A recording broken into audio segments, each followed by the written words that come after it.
Hey everybody, I wanted to make a Beatle finds of all kinds video because I've come into some really cool stuff in the last couple of days, and two of them were gifts and the other ones I just found out in the wild or in the record shop. So first things first, we will do a solo Beatle find, and this is Imagine by John Lennon, and this is a US pressing. And I believe it's a US first pressing. It has the Bell Sound stamp on the inner groove there. And this is in really, really good shape, which I was really happy about. I'm going to put these down for just one quick second. Give you a better look here. Yeah, it's in really, really nice shape. There's the back. I always love the back photo of Imagine. And the inner sleeve with all the lyrics to all the songs there, and then here is the other part. It's all the people who played on the record. I think it's pretty cool how they got all the photos going around there of all the participants. And the actual record itself is in really, really nice shape. I've played this and it sounds really, really, really good. A lot of people online don't really love the US pressing of Imagine. There's side 2. But I think this sounds great. I heard there's a 1997 or maybe 94, I think it's 97, EMI Virgin Records release of Imagine that's supposed to be like the one to get. And I've seen it online for about, I think it's like $50 or something. And I've been tempted to pick that up. But haven't done it yet because this one sounds great, so I'll stick with this for the time being. But if any of you know about the EMI Virgin one for 97, I'd love to hear your comments below. Maybe you have it. Let me know what you think. Other cool thing about this Imagine is that it comes with the original poster and a cool little insert card here. John wrestling a pig, and he's parodying, of course, Paul McCartney's Ram cover, where Paul is kind of doing the same pose with a ram, with a sheep. And I heard about this photo that John was like terrified of the pig, and he just like grabbed the pig really quickly, and they took the shot, and that was it. As I just dropped the photo, but don't worry, folks, it's all good. Perfect, fine condition. So yeah, it was cool to get that. And of course, the poster is really, really nice. And this is in really good shape. It's on this like thick, almost like cardstock here. And it's this great shot of John on the Imagine white piano at his studio in Ascot, where they recorded the album. I might frame this, I'm not quite sure yet what I'll do, but whatever I end up doing, I'm sure I'll let you all know. So, that was Imagine by John Lennon. I was very happy to pick that up. And then next, I found, this is a gift. It was given to me by my friend Casey. He's the guy who gave me the Let It Be box set about a month ago. And he gave me this. It's the Real Love single, 45 single. It's a little bit bent over here, but I don't mind. It's nice to have this, and there's the back. The B-side is Babies in Black, which is, of course, on the Live from Hollywood Bowl album now. This is a live cut. So, I've never had this. I'd like to get the Freeze the Bird single as well. There is the label. And then the B-side. So, I was really happy to pick this up. I haven't listened to it yet. I'm sure it sounds just as good as the Apologies. But it was really nice of him to gift this to me and add it to my collection. Because actually, my new thing is I'm going to try to get some Beatle 45s. I have a bunch, and I might make another video just on Beatle 45s. At least the 45s I have collected to this point. But I really want to get the whole collection of the US releases of the Beatle 45s. there's a reason for that, and fingers crossed, there's something really big that's about to happen for me. I'm going to acquire, and if I do, and I think I'm going to, it's about 90% sure, I'll make a video about it, and it has to do with 45s, so keep that in mind. Now the suspense is killing you, right? Okay, so that was the Real Love single. This next item is something that, oh, I still got the old price tag on here, so let's get rid of that.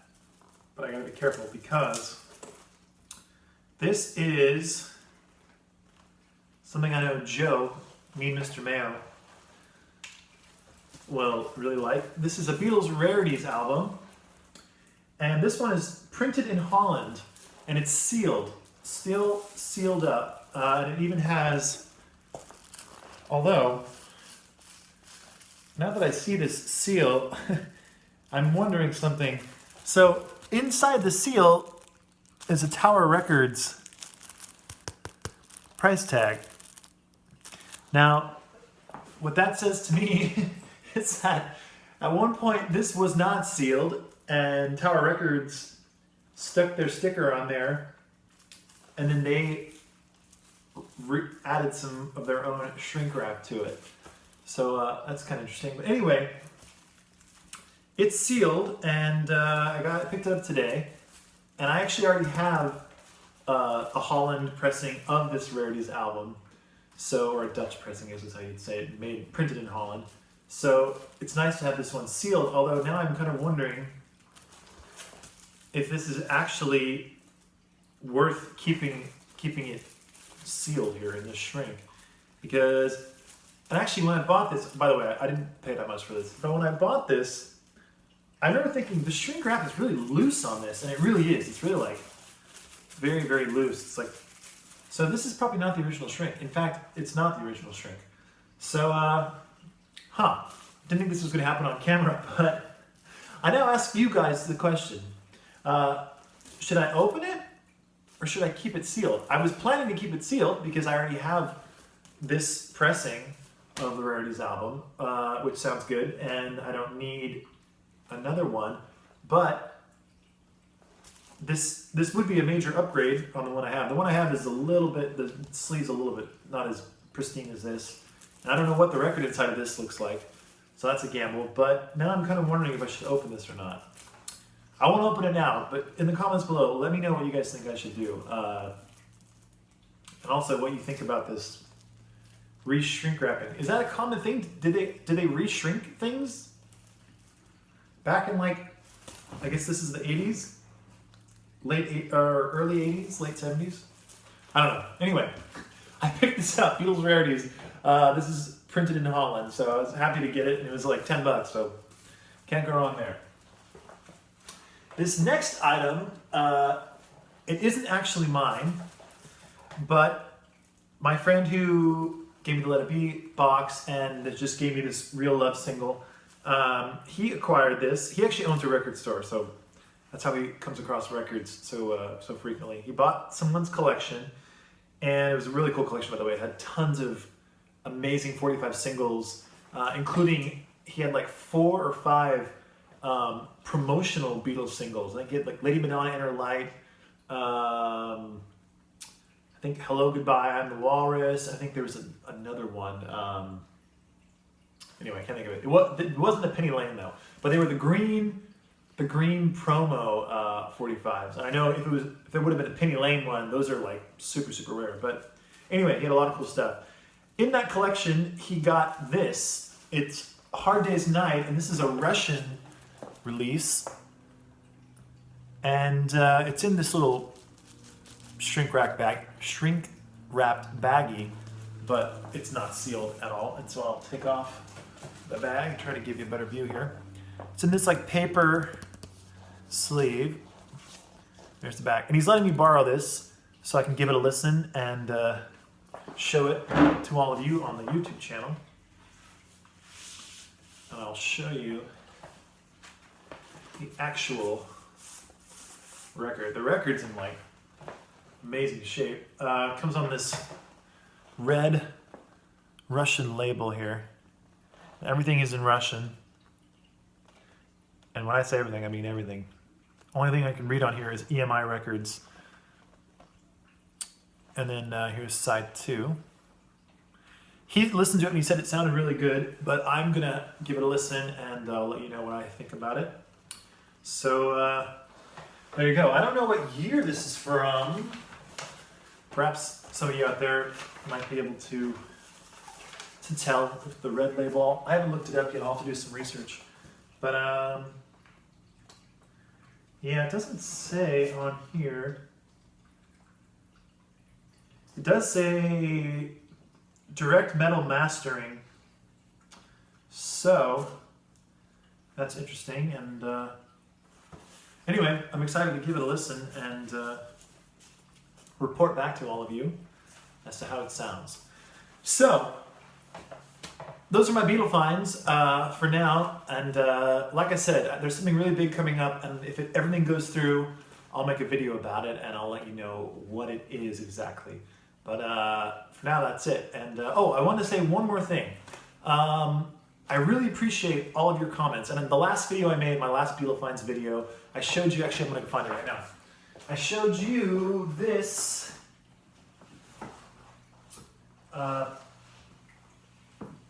this Please Please Me album in mono, and it's on the Capitol Rainbow label. And I accidentally, or not accidentally, but I spoke out of turn. I thought this was an early 80s pressing, only because it's mastered by that Wally person who I'm very fond of his mastering techniques. And a lot of his stuff is that late 70s, early 80s, especially on like the Capitol Purple labels. So I thought, because it's Wally, I thought it was in early 80s. Turns out, and I forget exactly what your screen name is, but whoever corrected me, I really appreciate it. They let me know this is actually a 1987 pressing. And this came out at the same time as the CDs came out in the late 80s. And this is this features the George Martin remixes, I suppose, or that he did for the CDs. So, and it's from a digital source. I think I wrongly said that it was from an analog. The last time they used all analog for a pressing, which is not true at all. Those do exist, by the way. There was a last time they used all the analog. I think those were like perhaps early 80s. Anyway, this is a 1987 pressing of Please Please Me, and I still stand by it. It sounds really, really good, and I'm really happy to have it. So what I wanted to get at was I really appreciate when you guys let me know if I said something wrong, because I know I do it, and I don't want to put out anything that's wrong information, because I know personally I get so much information from a lot of the YouTube vinyl community videos. I get almost all my information from it. I have a lot of sources that I really, really value, including like Fit to Be Tie-Dyed. His channel is just spot on almost always. In fact, always. I don't know why I said almost. It is, as far as I know, 100% right on the money. Joe, me, Mr. Mayo, he's right on. A lot of you guys have just really, really good information, and I really appreciate all the information, all the work you put into getting that information. So I want to strive for that same type of top-notch effort. And so when I get things wrong, I really like when people let me know the corrections, because I will always put it out there that I want to get it right. So this whole spiel, this kind of went a little bit long here, but what I'm trying to say is I encourage comments, especially ones that are correcting me, because I really appreciate those and like them. So that's it for now. I also want to give one last shout out to Fit to Be Tie-Dyed. He recently achieved something really cool. He got 100 subscribers, and congratulations, because well deserved. He has amazing videos. Check him out. You'll like them all. He just did a really cool, he got all the anthology albums on vinyl, and he does a nice opening of all those, so get that fresh vinyl smell. Okay, that's it for now, and we'll see you soon. I might make a video pretty soon about Beatle 45s.